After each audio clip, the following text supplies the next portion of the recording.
Monday Motivation, MLK Motivation, honoring Dr. Martin Luther King Jr., taking you back to where it all began.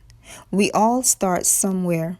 There are things that will happen in our lives to lead us down the path that we are supposed to take to become the great men and women that we are supposed to become, that will impact and change the world, just as Dr. Martin Luther King Jr. did.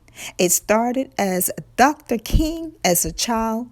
He became friends with a white boy whose father owned a business across the street from his family's home. In September 1935, when the boys were about 6 years old, they started school. King had to attend a school for black children, Young Street Elementary, while his close playmate went to a separate school for white children only. Soon afterwards, the parents of the white boy stopped allowing King to play with their son, stating to him, "We are white and you are colored."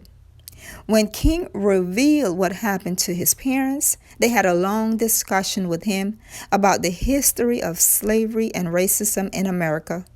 Upon learning of the hatred, violence, and oppression that black people had faced in the U.S., King would later state that he was determined to hate every white person. His parents instructed him that it was his Christian duty to love everyone. We cannot say we love God and hate our neighbors. We cannot have it both ways.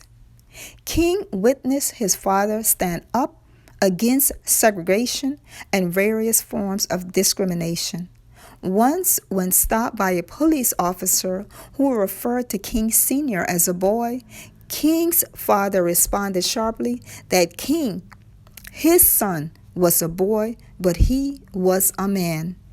When King's father took him into a shoe store in downtown Atlanta, the clerk told them they needed to sit in the back. King's father refused, stating, "We will either buy shoes sitting here or we won't buy shoes at all," before taking King and leaving the store. He told King afterwards, "I don't care how long I have to live with this system. I will never accept it." In 1936, King's father led hundreds of African Americans in a civil rights march to the City Hall in Atlanta to protest voting rights discrimination. King later remarked that King Sr., his father, was a real father to him. As you can see, he had an example early on in his father. He saw his father stood up for himself. He saw his father fight for civil rights. In his adolescent years, he initially felt resentment against whites due to the racial humiliation that he, his family, and his neighbors often had to endure in the segregated South.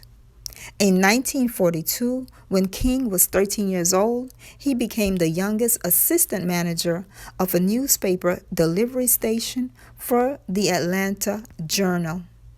In high school, King became known for his public speaking ability. He proceeded to join the school's debate team. King continued to be the most drawn to history and English, and chose English and sociology to be his main subjects while at school. King maintained an abundant vocabulary, but he relied on his sister Christine to help him with spelling while he assisted her with math. On April 13, 1944, in his junior year, King gave his first public speech during a contest. In his speech, he stated, "Black America still wears chains. The finest Negro is at the mercy of the meanest white man. Even winners of our highest honors face the class color bar." King was selected as the winner of the contest. On the ride home to Atlanta by bus, He and his teacher were ordered by the bus driver to stand so that white passengers could sit down. The driver of the bus called King a black son of a. King initially refused, but complied after his teacher told him that he would be breaking the law if he did not follow the instructions, the directions of the driver. As all of the seats were occupied, he and his teacher were forced to stand on the rest of the drive back to Atlanta. Later, King wrote of the incident saying, "That night will never leave my memory. It was the angriest I have ever been in my life." In the summer before King started his freshman year at Morehouse, he boarded a train with his friend and a group of other Morehouse College students to work in the tobacco farm. That was King's first trip outside of the segregated South into the integrated North. In June 1944, he wrote a letter to his father, King. He wrote about the differences that struck him between the two parts of the country. On our way here, we saw some things I never anticipated to see. After we passed Washington, he told his father, there was no discrimination at all. The white people here are very nice. We go to any place we want to, and we sit anywhere we want. The summer before his last year at Morehouse in 1947, the 18-year-old King chose to enter the ministry.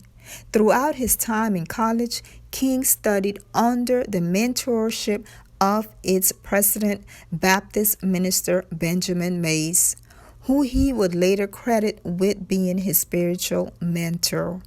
King had concluded that the church offered the most assuring way to answer an inner urge to serve humanity.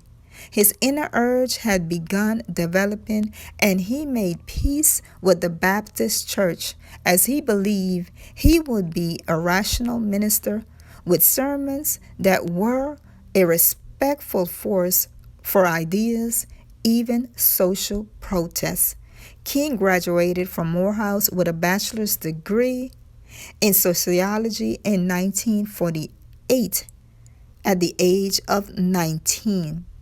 In March 1955, Claudette Colvin, a 15-year-old black girl in Montgomery, refused to give up her bus seat to a white man in violation of Jim Crow laws.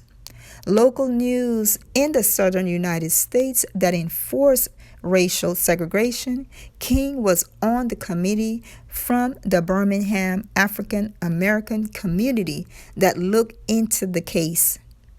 E.D. Dixon and Clifford Durr decided to wait for a better case to pursue because the incident involved a minor. 9 months later, on December 1st, 1955, a similar incident occurred when Rosa Parks was arrested for refusing to give up her seat on a city bus. The two incidents led to the Montgomery bus boycott, which was urged and planned by Nixon and led by King. King was in his 20s and had just taken up his clerical role. The other ministers asked him to take a leadership role simply because he was relatively new to the community leadership and made it easier for him to speak out. King was hesitant about taking the role, but decided to do so if no one else wanted the role. The boycott lasted for 385 days, and the situation became so intense that King's house was bombed. King was arrested and jailed during this campaign, which overnight drew the attention of national media and greatly increased King's public stature. The controversy ended when the United States District Court issued a ruling in that prohibit racial segregation on all Montgomery public buses. Blacks resumed riding the buses again and were able to sit in the front with full legal authorization. King's role in the bus boycott transformed him into a national figure and the best-known spokesman of the civil rights movement, and became the man we know as Dr. Martin Luther King Jr. We all have a journey. We all will experience things, make choices and decisions that will lead us to becoming who we are supposed to be. We just need to pay attention to the signs and align ourselves with the purpose that God have for our lives. And that is this week's motivational word of the day. Don't forget to like, comment, share, and subscribe. Happy MLK Day, everyone.